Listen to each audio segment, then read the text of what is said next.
I was born in China. I was actually born in one of the ancient imperial cities.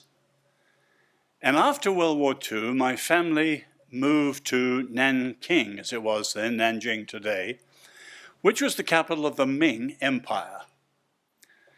Any of you who've been there to Nanjing today, it suffered terribly under the rape of Nanking in 1937-38, and the deprivations of war were terrible.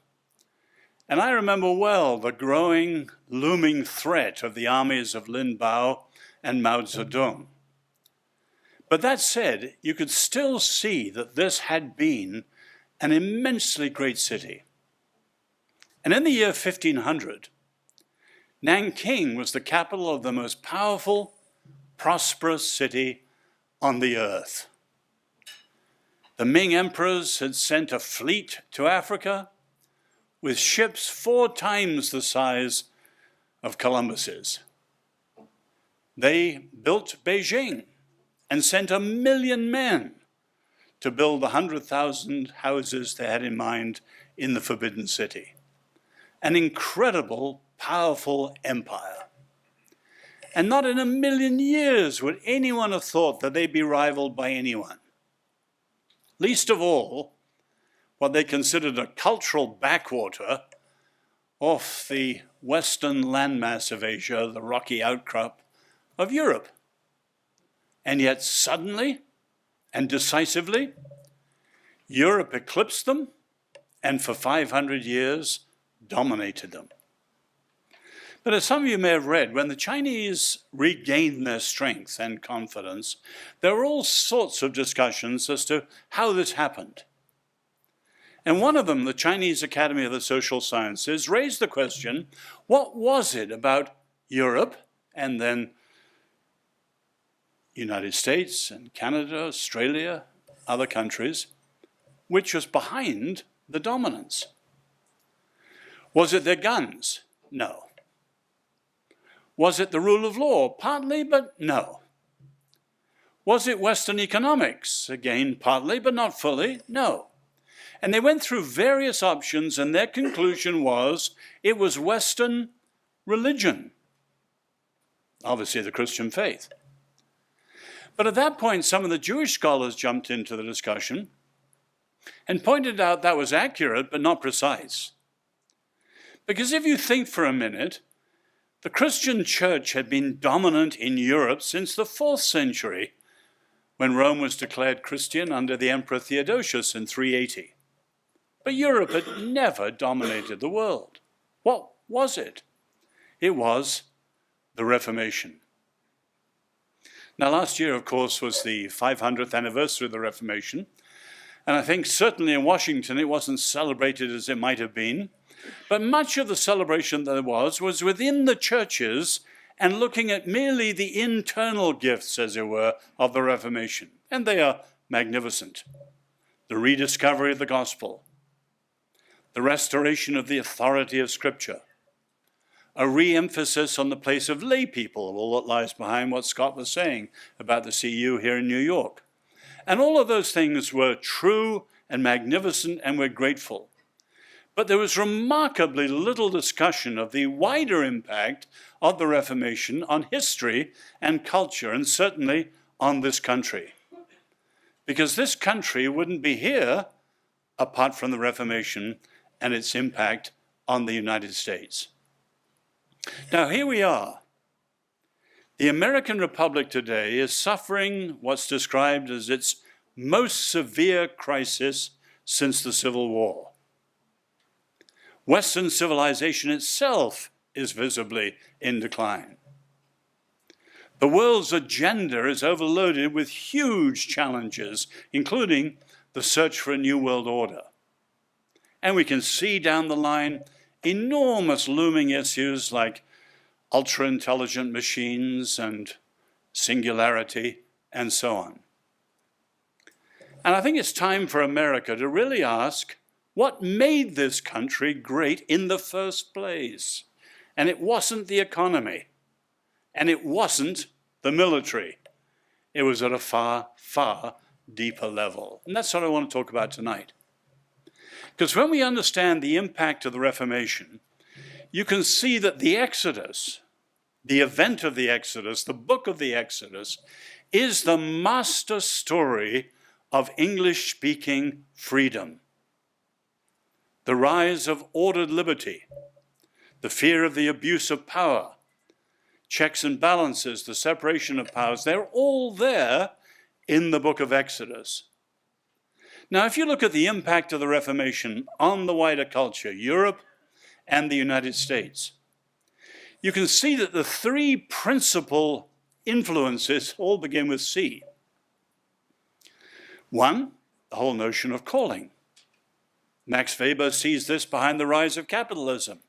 But even apart from that controversial theory, you can see that calling lies behind so much of the dynamism, the purpose, the entrepreneurialism, certainly that shaped New England. The errand into the wilderness, the Great Commission, as the Puritans understood it. And you can see without calling, much of that purpose of New England and the Puritanism would be completely missing. The second C, and neither of these first two I'm dealing with tonight, the second C is conscience. As followers of Jesus, we can be proud that religious freedom and freedom of conscience goes back to the early church. The first recorded mention in history, Tertullian in the 2nd century. A free God requires free worship from his people. And coerced obedience, coerced worship is unthinkable in terms of God's freedom. But the second reference is very interesting because it comes from another writer almost the same time, Lactantius. And Lactantius wasn't just an early church writer. He happened to be the tutor to the Emperor Constantine's son. So historians think that his thinking is behind the Edict of Milan, which didn't make the church an official religion, far from it. But it was in many ways the first national edict on religious freedom in history. But then, of course, many centuries in which freedom of religion, freedom of conscience were savagely denied. Let's leave that on one side for a moment. But it was the Reformation. The Baptist Thomas Howells, even more Roger Williams, Isaac Backus, John Leland, and then their influence on James Madison and Thomas Jefferson and others. And you can see that notion of conscience, a free God who wants free worship from his free people, lies behind the rise of freedom of conscience and a great contribution to the whole notion of human rights today. But the third C is the one I think Americans need to wrestle with today, and that's the Exodus notion of covenant. Covenant. Because that is the direct antecedent of constitution, and in ways that many Americans don't realize. So let me set it out tonight in a number of different areas. All of these you could expand on much greater depth, but at least something for us to have a discussion around. First, consider the notion of covenantalism in political theory. Many of you have done Politics 101 sometime in your college career, and you know that any understanding of politics in the West, we think of the Greek and the Roman categories of governments. Monarchy, the rule of one, corrupted into tyranny. Aristocracy, the rule of the excellent few, which when corrupted becomes oligarchy. And of course, democracy, the rule of the people, the many, which when corrupted becomes mob rule. And as you know, these are the classical Greek, Plato, Aristotle, Cicero, and so on. But they had a vivid sense that the wheel is always turning. It's not you choose one and you have it forever. No, not at all. You choose one, and often when it's corrupted, it may well turn into the opposite. So Plato often said democracy inevitably turns into tyranny. Tyrant for the Greeks not being a despot so much as a strong man. And the chaos of mob rule leads to that desire for a strong man. And of course, Plato had a very low view of democracy because it was the Athenian democrats who'd executed his great mentor, Socrates. About 50 years ago, Daniel Elazar, Jewish scholar, put in a different series of categories, not looking at governments, but at the founding and constitution of societies. And when you look at it that way, there's a different three. Some societies are organic. They are linked from their beginning and down through history by blood and kinship. Think of a Scottish clan. Think of an African tribe. Blood, kinship. Of course, in a world today of mobility and all sorts of other things, far fewer of those, or they're increasingly becoming mixed. The second category is the major one in history: hierarchical societies, linked by force and conquest, such as a kingdom, and above all, an empire. And the third, covenantal, linked by a common binding agreement of the people. And obviously in history, the three major covenantal societies are the Jews, the Swiss, and the Americans. Now, what was it that shaped history through that third one, covenantalism? Well, the impact on the Jews is obvious. Although if you think, the covenant precedes the monarchy by hundreds of years.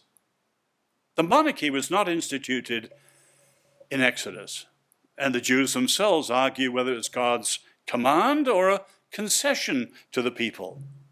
But regardless of which side you take on that, you can see the monarchy came a lot later.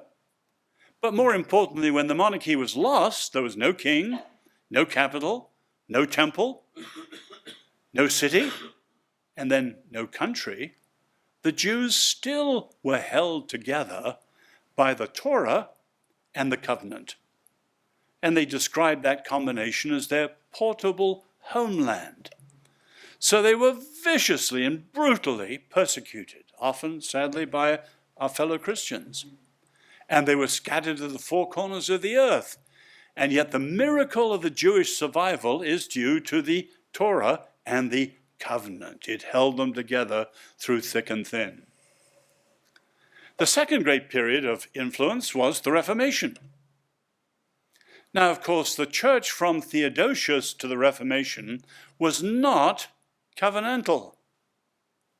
It didn't take its views of leadership and structures from the Old Testament. As historians put it, the church uncritically copied Greek ideas, we can leave that out for tonight, and Roman institutions. So the papacy was a reflection of the Caesars. In other words, Rome was hierarchical, and so was the church. And of course, when you have a structure founded on power that becomes corrupted, the power becomes oppressive. And of course, one of the lessons of power is not just that power oppresses the weak, that's the injustice of it, but that power corrupts the powerful.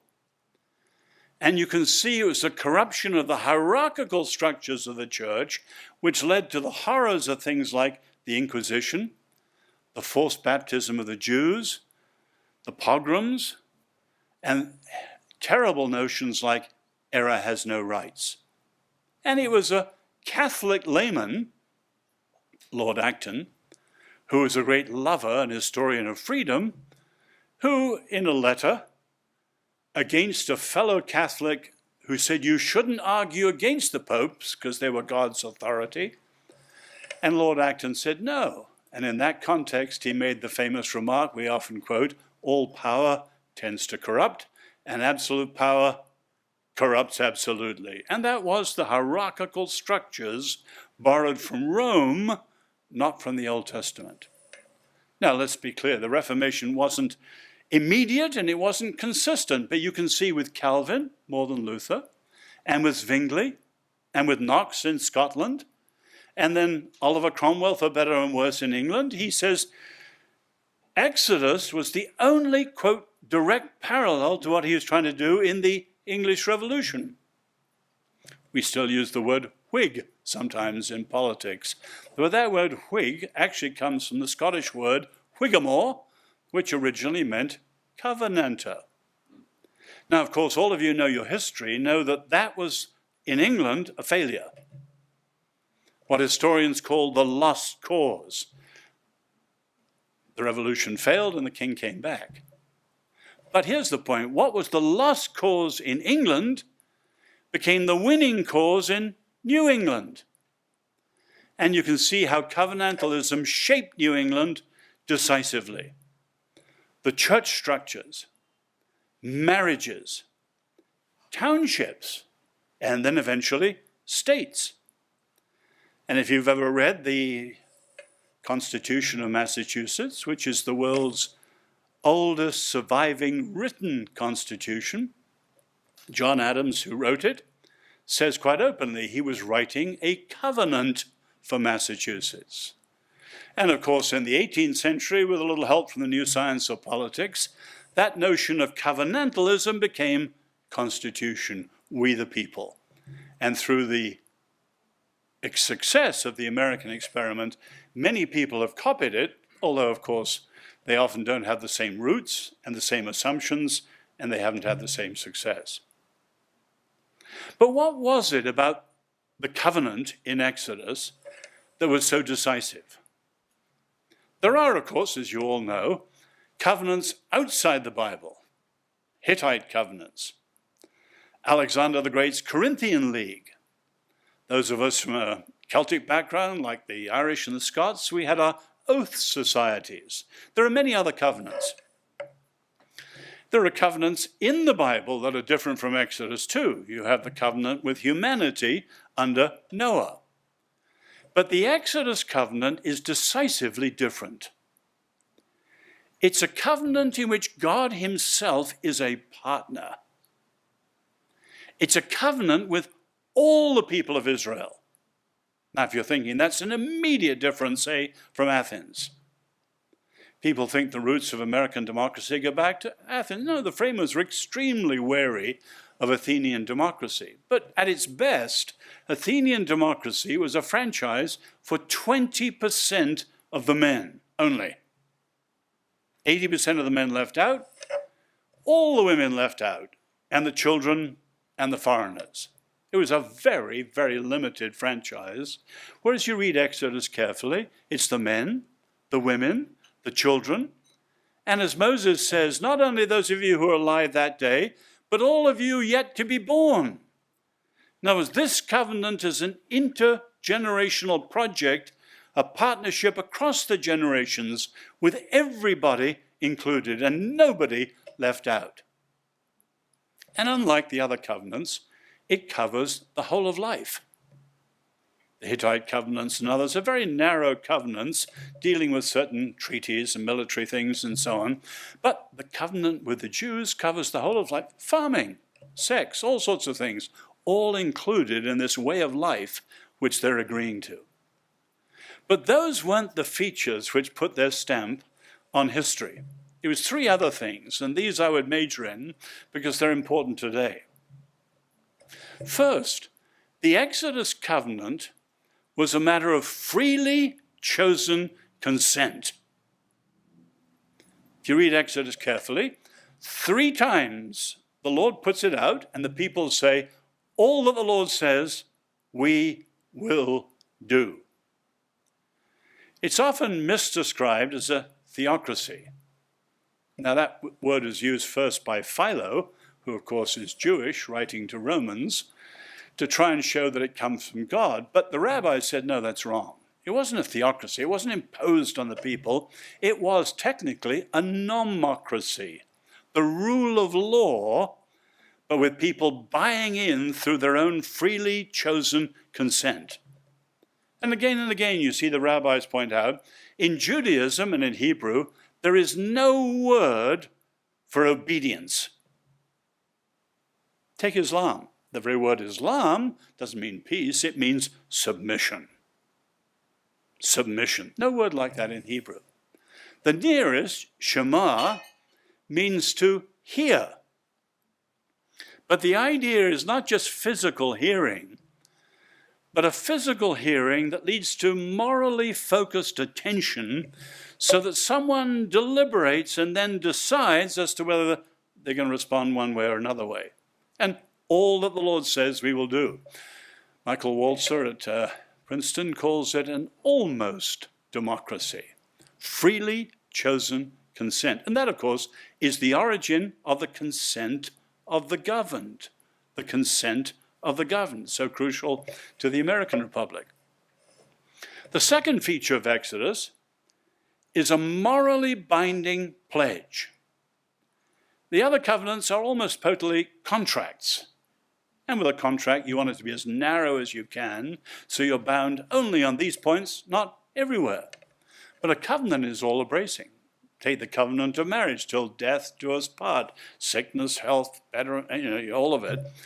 And you can see covenants have that moral dimension that goes way beyond any legal contract. But it's the third part of it that's the most decisive. It was a matter of reciprocal responsibility of everyone for everyone. One rabbi said, there wasn't just one covenant, there were 600,000 covenants. And another one answered immediately, no, he said, there were 600,000 times 600,000, work that one out. In other words, each Jew there was making a commitment to the Lord and to each other. And you have this heavy stress right down through Jewish history. Every Jew is responsible for every Jew. In other words, a kind of national form of the Three Musketeers, all for one, one for all, but centuries before the Three Musketeers in Paris. And you can see this profound sense of reciprocal responsibility. So at the heart of it is the very famous verse in Leviticus, you love your neighbor as yourself. Relational, reciprocal responsibility. A common project, a common partnership together. Now that's said once in Leviticus. Ethically, it's one of the most famous sayings in all history.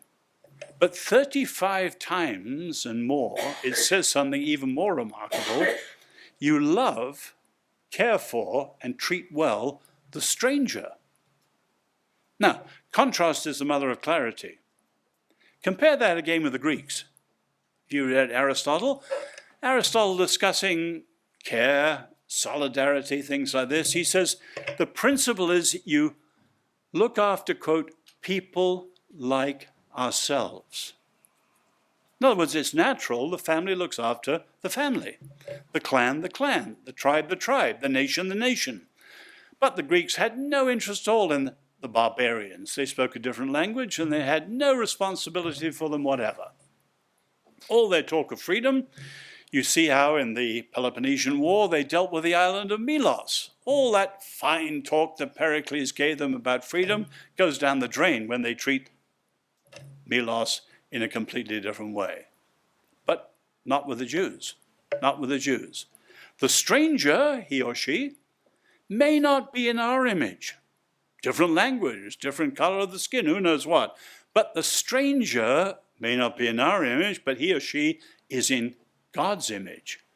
And therefore the care and the love for the stranger, because you were strangers in Egypt and so on, is at the heart of that reciprocal responsibility of all for all. Now you can immediately see that covenantalism at its core is a responsible relationship.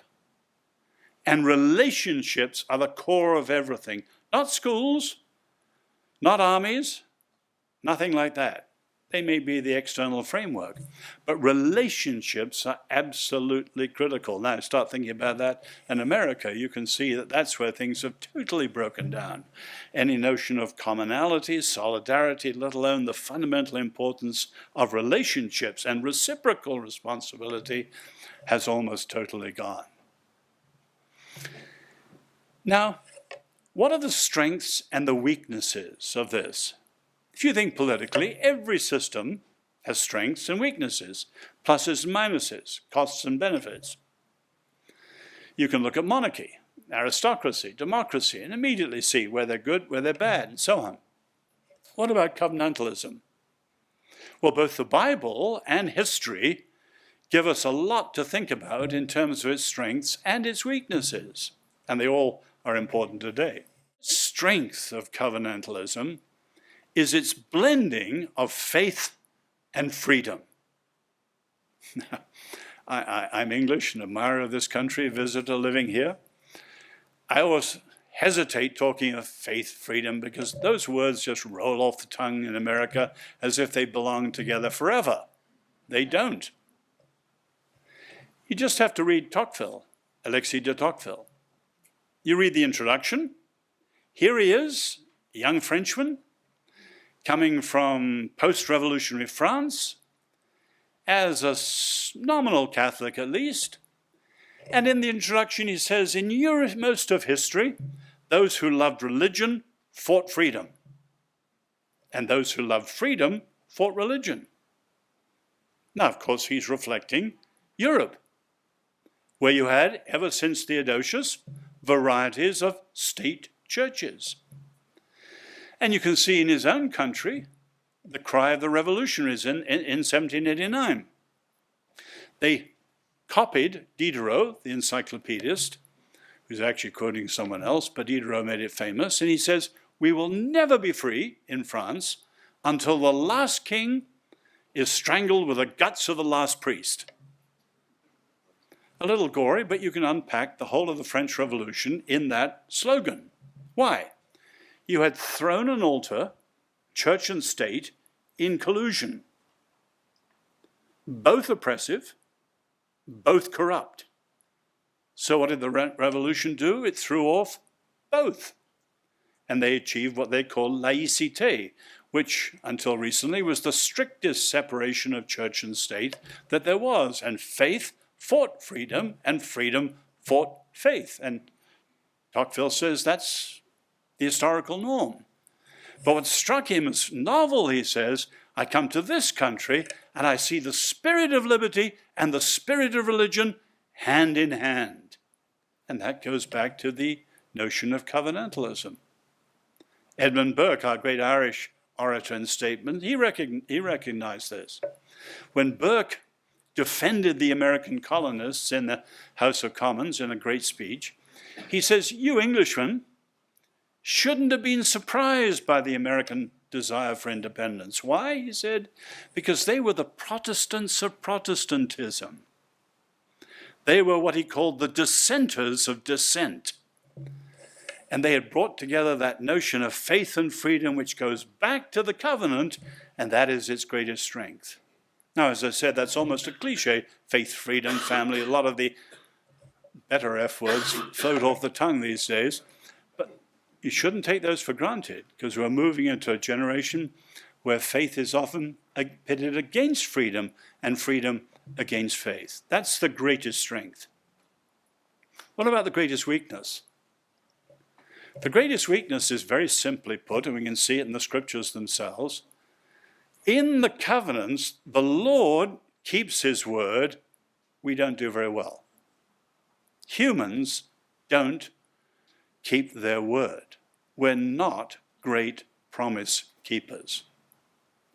And it's not long between Exodus and the book of Judges, when there's no king and everyone's doing what's right in their own eyes. And you can see that notion of humans being true to what they've said and keeping the promises they've made is the reason that covenants so often grow thin or break down. In other words, it's a matter of trust. Now, there's an immense amount written today about trust in families, trust in business, trust in public leadership, trust in countries, but it's actually very simple and radical, a matter of our keeping our word. How is someone trustworthy? Well, every day we make all sorts of statements about what we're going to do or intend to do. See you tomorrow at lunch. I'll be there next Tuesday for the board meeting, whatever it is. And we make hundreds of these statements every week. The question is, do we keep them? It's as simple as that. Now, of course, you move up to the important ones like the marriage covenant or people in public life taking an oath to uphold the Constitution or whatever. But you can see it's the same basic problem of trust. And for various reasons we needn't go into, trust is drastically eroded in America today, and people simply aren't keeping their word.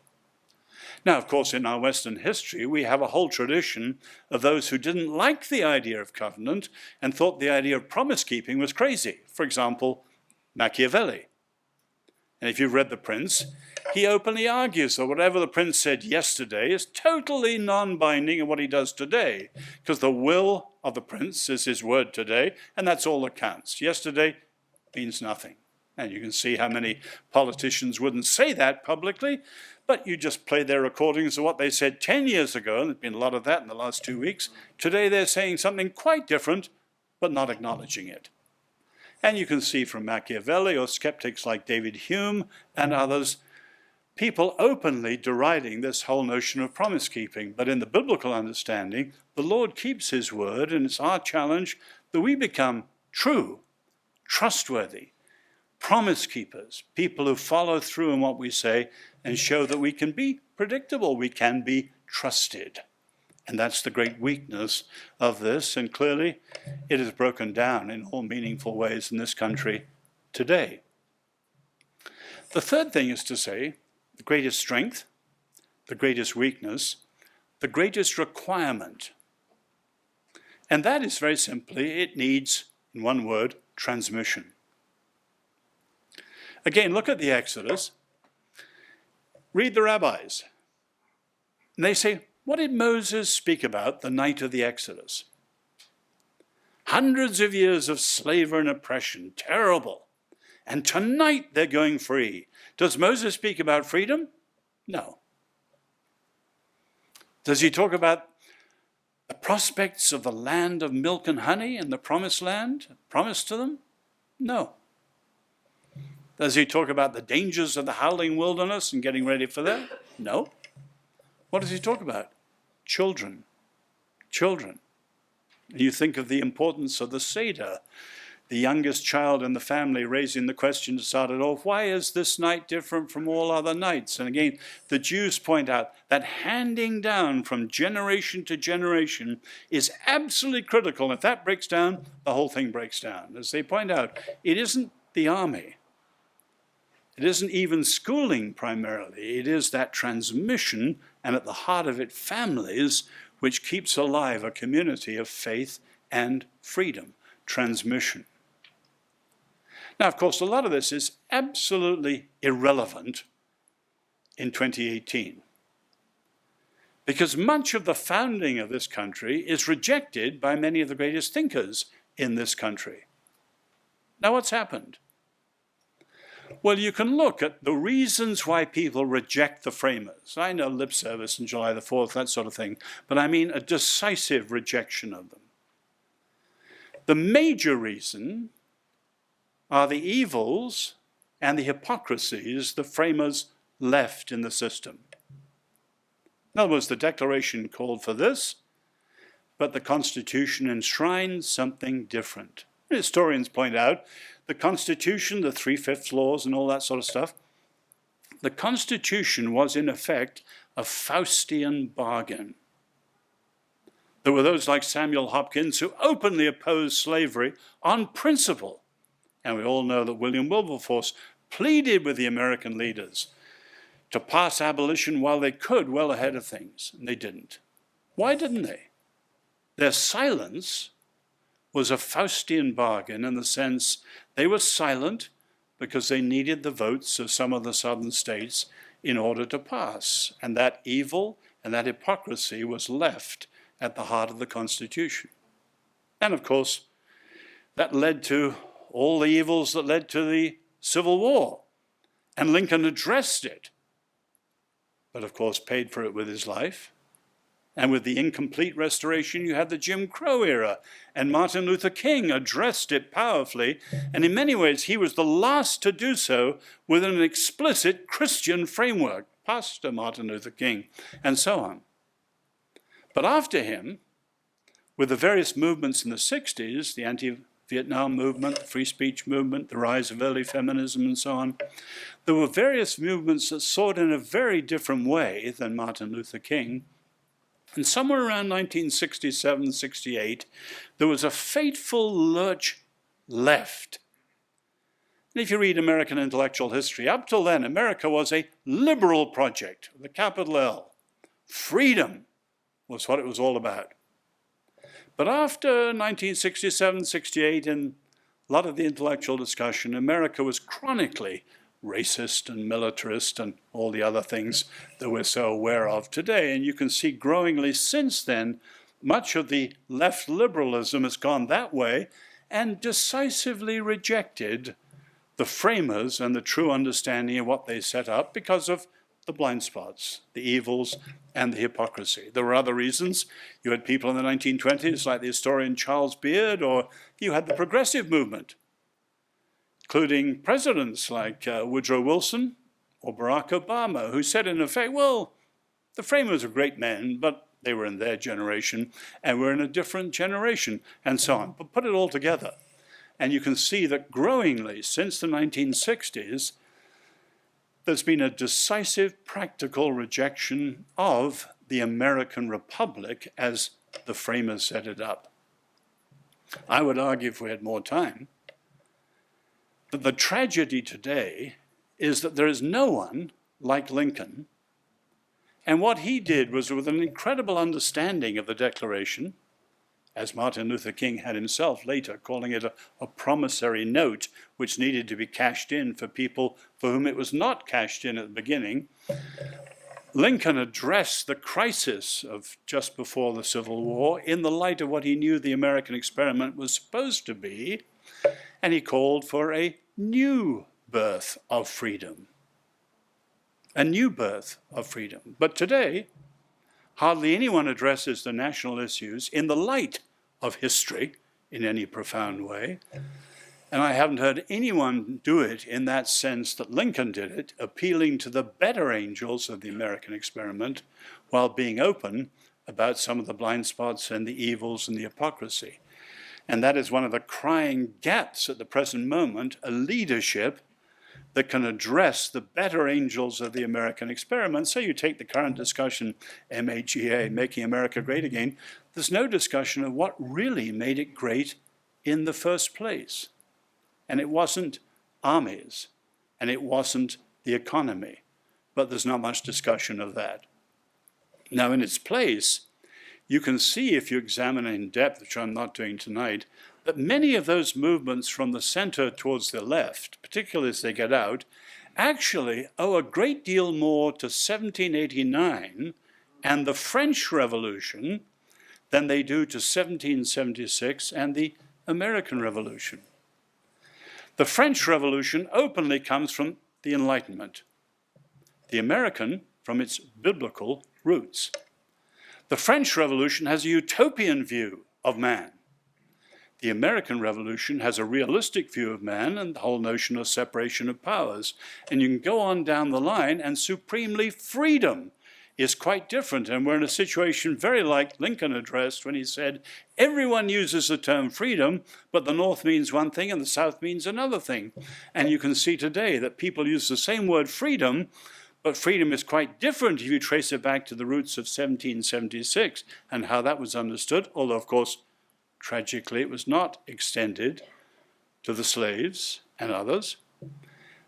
And the French Revolution, which has a completely different view of freedom. Now, if this is true, there are a number of simple things that are obviously profoundly needed today. First, we need to have a decisive analysis of the issues. And I would argue it goes far deeper than left, right, liberal, conservative, deeper even than coastals and heartlanders, or even the new difference, which is nationalists and globalists. If you go down to some of the deepest issues, say of political correctness, the sexual revolution, social constructionism, postmodernism itself, many of these radical movements, which are so common in this country today, all go back not directly to the French Revolution, but at least to the heirs and allies of it, helped by people since the French Revolution, people such as Nietzsche Antonio Gramsci, Herbert Marcuse in the 60s, and more recently Michel Foucault. And many of these ideas coming from there all go back to that and have entirely different views of humanity, reality, freedom, and other things than the American Revolution. Now, if that's so, and I'll finish with this, the issue today is not democracy. Democracy has incredible challenges, that's another story. But the issue in America is covenantal, constitutional republicanism. And the issue, put very simply, is, will America restore what was once there? Or, through drift and other decisions, will she replace it with something different, which would be the end of the American Republic as it was set up? Which means, among other things, that what we're representing here tonight is absolutely crucial, because the deepest issues of all are pre-political. Daniel Elazar, whom I mentioned earlier, the father of this notion of covenantalism in politics, he made a very interesting remark in one of his later books. He said, if you look at covenants, they come out of the Middle East, very obviously, but out of cultures which had oases. And he said, a covenant is very like an oasis, in the sense that no oasis in the desert or wherever, no oasis is any stronger than what? The wellspring at its heart. Strong wellspring, large, healthy, luxuriant oasis. Dying wellspring, diminishing wellspring, the oasis will disappear. And Elazar points out, at its deepest, the issues of freedom and faith go back to faith itself and whether they are truly vital and alive in any culture. And we have to say with sadness, while we can enumerate the political and cultural and educational issues ad nauseam, the saddest thing in America is really the crisis of faith within the churches themselves. And so we need to start with ourselves and ask the Lord to renew and restore us, that we may play our part in this great nation. Covenantalism, the forgotten secret of American freedom. Thank you. If you have a question, if you wouldn't mind standing, we don't have roving microphones, but if you could speak clearly and be as concise as you can, then we'll get to as many questions as we can. Thanks. Anyone like to get the ball rolling? Yes, sir. Dr. Guinness, thanks so much for being here tonight. A few years ago, I read a book by Brad Gregory, who's a well-known Catholic historian in Notre Dame, who wrote a book called The Unintended Reformation. And I think it would be fair to say that the core of your argument is nostalgic, that the Reformation unleashed something that was good, and we've lost it, and we should reclaim it. And Gregory's argument, as I'm guessing you know, is the opposite, that all of the ills that Christians tend to decry today are actually the consistent outworking of the Reformation, the kind of venture capitalistic greed and its excesses, the secularism, the moral relativism, sexual revolution, that the kind of Lutheran Calvin kind of allowing each individual and their conscience to be the final arbiter have kind of logically led to where we are today. So I would just be interested how you would respond to that the Reformation is actually to blame for the place that we're at in Western culture today. Well, even the historians who say that the Reformation is the single strongest set of ideas that made the modern world would quickly add, partly through its unintended consequences, and in ways the reformers never saw and might well have disagreed with. And so we've got to certainly put those in. So tonight I was focusing on the positive things, not on the unintended consequences. Now, I think Brad Gregory's book was a good Catholic argument. And the Catholics obviously are not the champions of the Reformation.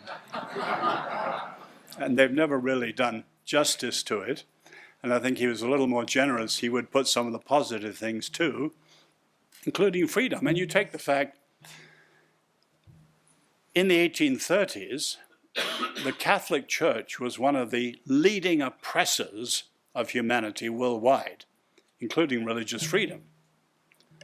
And so Americans here, there was a lot of nativism, anti-Catholic prejudice, which is terrible, and a denial of, say, the First Amendment rights and so on.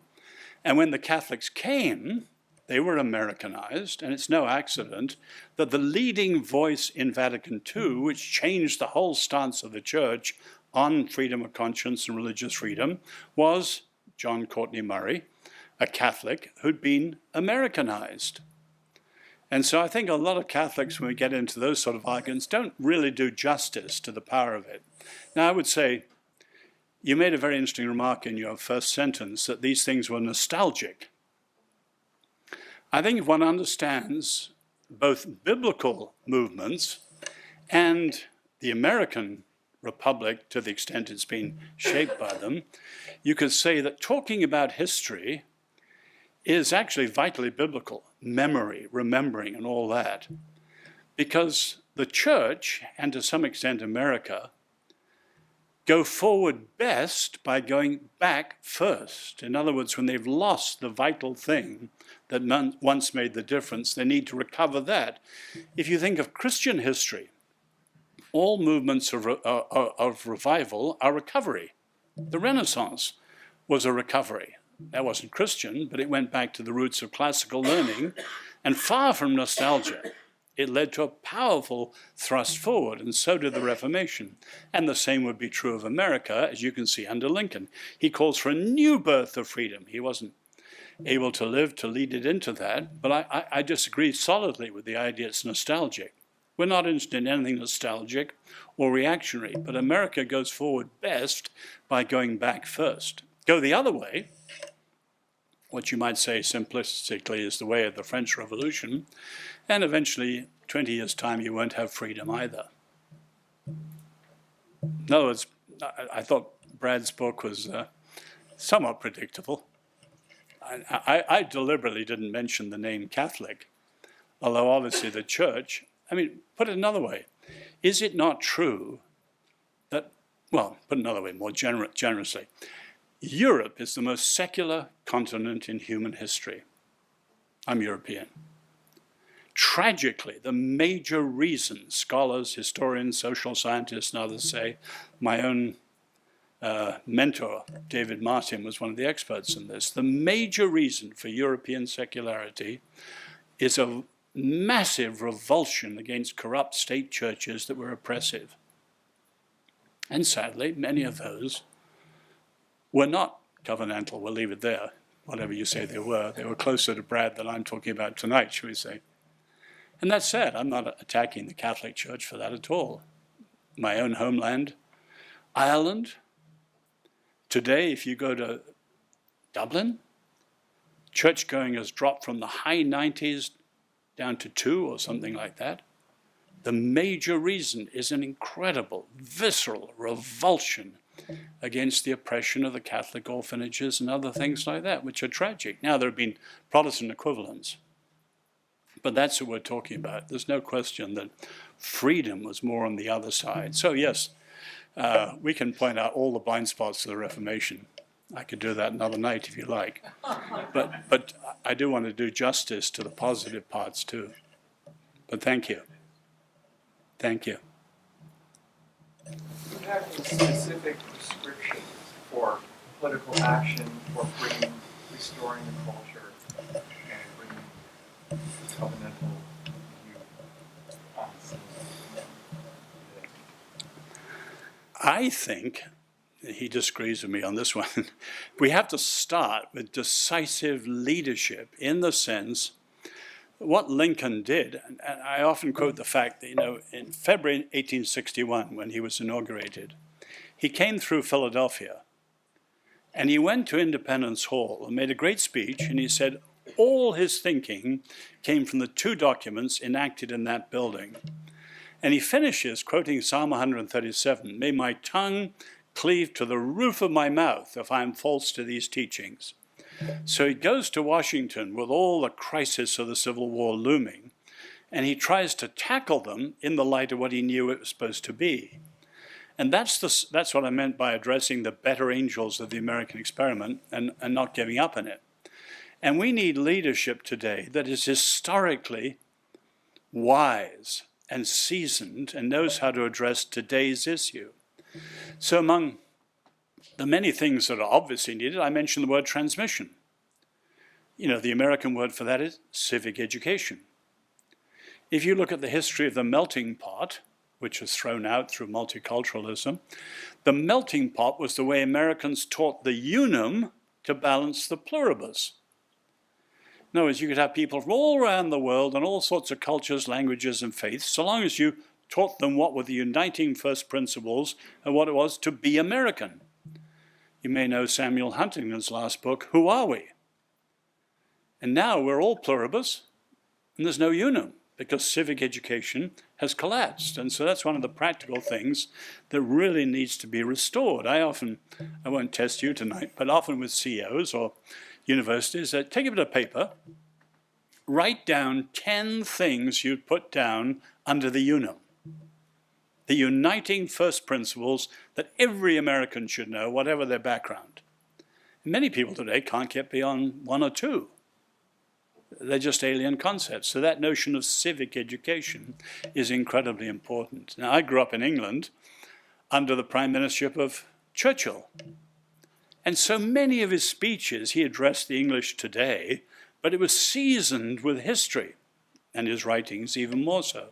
And I often say, in my 30 years in DC, I've only heard 2 political leaders use history in that way. Only 2.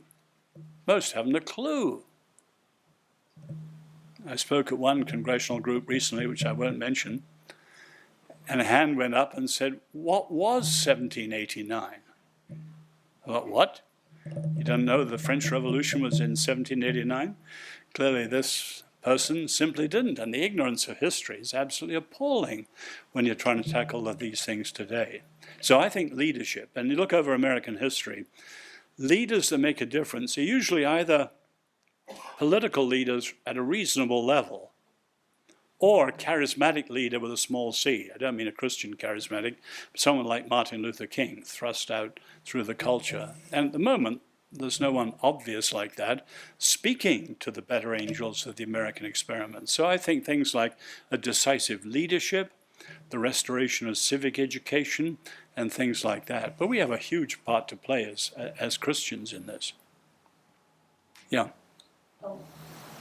What should pastors be teaching their people about civic responsibility, about the unity of the church, about what should I'm one of us. You're one of us, John. I'm sure you're doing a magnificent job, Charlie. I'm not here to give you advice on what you should do, but probably what you're doing, teaching the whole counsel of God. Now, you just even think what I said about covenant. Let's be honest, you were picking up, Brad Gregory's disagreements with it, fair enough. But evangelicals haven't done any better. If you look at the Reformation, they took, say, the Old Testament seriously. I know many evangelicals who don't really engage with the Old Testament. They've got such a spiritual and devotional view only that the New Testament's their area and only certain parts of that. So some of this teaching you get in Genesis, Exodus, Numbers, etc., it'd be totally alien to them. So what your pastors do, preach the whole counsel of the word. But I often say when you get down and say to the Christian right, if you read Tocqueville's very interesting. He says the pastors didn't address politics. But the fact is they didn't need to. They preached the word, the lay people lived it out, and as he says, religion is the first of the political institutions. It was indirect, bottom up, not top down. So when you got the Christian right saying every pastor should preach this, preach that, the other from the pulpit, that was actually a sign of the weakness of the pulpit, not of its strength. So I think a powerful pulpit doesn't mean you politicize it, not at all. You're preaching the word of God over against whatever is the idolatry and ideologies of the day, and your people do the work out at Wall Street or Capitol Hill or wherever they are. So I'm sure Never heard you, Charlie, but I'm sure you do a magnificent job. Sing out from the back. Okay, thank you. Dr. Guinness, thank you for your remarks. And I'd like to take issue with a response you gave to one of the previous questions. Europe isn't a monolithic entity, as I'm sure you would agree. And within Europe, trends of secularization are very different across parts of the continent. And it seems to me, having lived in Europe for a substantial period of time, that the countries with the most thoroughgoing secularization are the countries with established state Reformed churches, like in Scandinavia, in the United Kingdom, where you have a very sort of active resistance to the modernizing trends of secularity. You have them in countries like Poland, in Southern Europe. And after all, when the French gay marriage law was being debated, commentators across the continent were utterly shocked at the 40-50% of people who came out in force against it. And that was sort of what was regarded as France's beating Catholic heart. So I wonder if the Irish case you cite, and others like it, aren't actually examples of, instead of sort of a decline of the church writ large, what they actually are examples of. Up until the 1960s, Ireland was an extremely religious and pious country. So I wonder if what we have instead is liberalism, capital L as you describe it, having a sort of colonizing effect, and under Brad Gregory's thesis, arising from the Reformation, eventually infiltrating all societies and changing the way people respond to their churches and to their societies at large, having an individualizing, atomizing effect, but one that fundamentally traces its roots back to the Reformation. I wonder how you respond to that. No, I understand fully what you're saying. And if we're looking at it in greater depth, which I'm not tonight, I would actually put it more like this, although you have to get down more specifically to different countries. There's a Catholic contribution to secularity, and there's a Protestant contribution to secularity. And again, this is an overgeneralization, but the Catholic one, and you can see it supremely in France through the Enlightenment, is that we simply don't want God, because it represents, all that Diderot and others have said. The Protestant contribution, and you can see it was the Reformation countries, Britain, Germany, Holland, Switzerland, they advanced incredibly rapidly with capitalism, the Industrial Revolution, and so on. Their secularity was somewhat different. We have no need for God. We're so powerful, we're so prosperous. Who cares about God? And you can see that very powerfully in Scandinavia. So you're right, Poland is very different, Hungary is very different, but you've got to see, in Poland, the Catholic Church had a special place, not as oppressive, but rather as the bulwark of Polish identity over against the Nazis earlier, and then over against the Soviets. And so they've actually, a lot of people have fallen away as freedom has come. But I admire the fact that they have held the faith over against the evils of those other two imposing powers. And so they haven't been eroded like some of them. But certainly the Protestant community contributed, above all, through that incredible prosperity, which gave people a sense, who needs God? And so you're right, there are many individual circumstances. We can go more deeply into each of them. Those are generalizations, but I think those two broad ones hold true. So I'm certainly not saying for a minute it's all the result of the Catholic Church, far from it. France, supremely, you can see it. The French Enlightenment with its radical rejection of religion, but that is a particularly French case. No, thank you. Yes, sir. Yeah. Sing out. Yeah, I'm wondering if you could flesh out some of the practical implications of what you're saying. Imagine at the water cooler, what are the pitfalls to avoid, what are the practices to embrace as we just kind of engage kind of on the front line? Well, it depends what your friend at the water cooler is interested in. I mean, for example, one of the core ideas is freedom. And just as Lincoln says, the North says one thing, the South says another, there are views of freedom around today which are unsustainable. So Lord Acton's big distinction is freedom the permission to do what you like or the power to do what you ought? Or you could put it in terms of Isaiah Berlin's negative freedom, positive freedom. Negative freedom is freedom from, You might be under colonial power, under the power of alcohol, or under a bully. And freedom for someone like that has to start negatively getting rid of whatever constrains you. That's negative freedom. Positive freedom is freedom for, freedom to be. Now, most American freedom and most of libertarian freedom, which is very popular, is negative freedom. But negative freedom is unsustainable and part of what's causing the chaos today. So I would start with simple things like that. But it all depends on who your friend at the cooler is. But freedom is a simple one where the framers' view of freedom, a Christian view of freedom, would be radically different from much of the libertarian views of freedom today. And you can see libertarianism both in conservative and in liberal circles. So conservative, libertarianism's get the government off my wallet and so on. And for the liberals, it's get the government off my body and sex and all that. But they both have libertarian views, which in the long run will be disastrous. I start with simple things, well, not simple, but profound day-to-day things like freedom. Okay, the burst of the water cooler is us. We're in a room now, there's no water cooler for life. Why are we here? Why are we talking about this? What is the implication of 1789 in the near future of the United States? Why is that a negative thing? What are the actual repercussions for how society would look if 1789 was 2025? And why do we not want that to happen? What are the things that might lead to that, and how can we counteract those things? Okay. We're all leaders in our homes and our businesses, etc. So what would we do differently to not end up in 1789 and 2025? You are obviously thoughtful New York. And whether you go New York or California or any universities today or the world of entertainment today, most of the ideas would be towards that left liberal side. And as I said, you take popular movements like postmodernism, political correctness, the sexual revolution, they all go back to 1789, the sexual revolution, back to the Marquis de Sade and Wilhelm Reich and people like that. They either go back directly or through various descendants to these things. And so I think we need to tackle some of these things at their roots because nobody's doing it. People are just shocked, or they lament this, or they say that's crazy, but they don't look at the whole thing decisively and show what the real problems are. And if you choose this, you go that way. And if you choose that, you go the other way.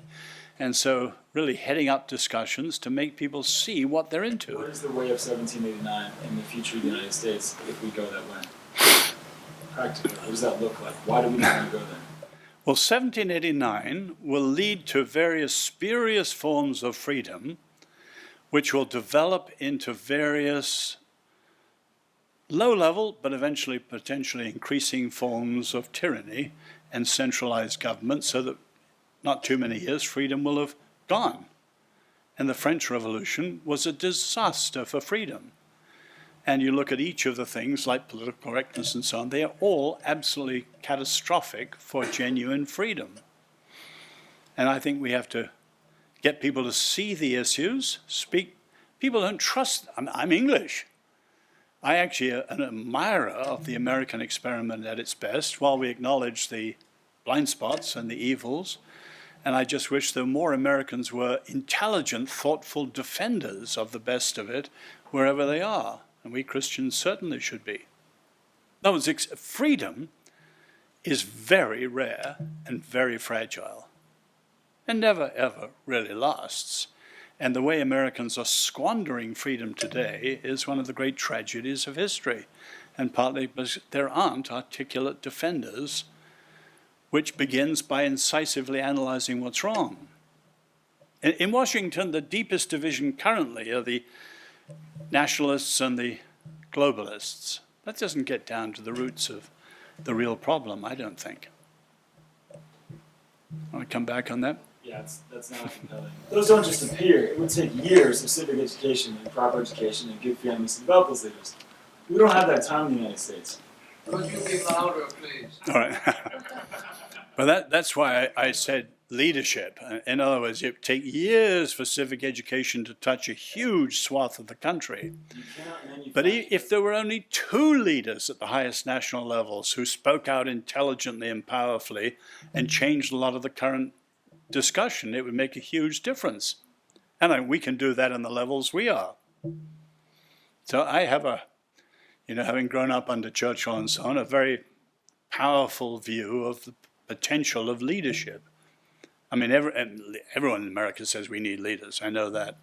But there is a particular crisis. When my book, Free People's Suicide, came out, Jenny and I were invited in by our Congressman, Frank Wolf, who'd been there 35 years, and he met us at the door. He said, I really like your book, but there's a simple reason: you're too sanguine. There's no leadership on Capitol Hill. They're all politicians, no statesmen. And that's true, and the reason is there isn't leadership with vision and history and a decisive analysis of what the issues are and the choices that must be made. And we're very much like Elijah. If Baal is God, follow Baal. If the views of Nietzsche and Foucault and these others on freedom are right, follow them. But if the founders were right, and freedom is the power to do what you ought, etc., choose life, not death. Moses, I put before you blessings and curses, life and death, choose life. And we got to say to our fellow countrymen today, choose freedom, choose human dignity. I mean, we could say human dignity. I'm passionate about freedom. Any of you ever read Sam Harris's book on freedom? The front cover, you get the whole thing. The cover is a picture of puppets. And in the atheist view of freedom, which you can see in Richard Dawkins or B.F. Skinner or J.B. Watson, there is no possible view of human freedom in naturalistic atheism. It's not there. Why? We're determined. Where does freedom come from? It comes from the scriptures. And we've got to decisively point up the issues and get people to choose. This is the choice. These will be the consequences. Which way do you want to go? Last one. I'm very intrigued by that whole concept of giving to the next generation, remembrance, and reiterating that. But where is the ownership for the places where we got covenant wrong? The 3/5, or even in South Africa, apartheid being argued from a scriptural standpoint. So where do we own the places of, yes, covenant is good, or here are the places where we messed up, without having the next generation throw the covenantal baby out with the bathwater? No, well, that's exactly the problem. I said there were evils, there were hypocrisies, there were blind spots. We've got to acknowledge those. Now, I was saying to a group yesterday, Michel Foucault, who's behind the whole truth is power and all that, he hated the Christian faith. And as you know from his life, tragically, he died of AIDS, following his experiences in the early San Francisco bathhouses. But he was openly hated the church and faith. But Foucault says there's one thing I admire about the Christian faith, and that's confession. Why? He said, when you have voluntary confession, someone is doing something, a very rare moral act. They're going on record against themselves. We always put our best foot forward and excuse this and so on. Confession, we go on record against ourselves. So there's no questions. America got to say, the framers got it badly wrong, and it's wrong here and wrong there, and own up to police brutality today, the savage injustice between the rich and the poor today, all sorts of things. It's gone badly wrong. We've got to confess what's wrong. But as you put it well, you don't throw the baby out with the bathwater. Or if you do, that's what I mean. Do you want to restore or replace?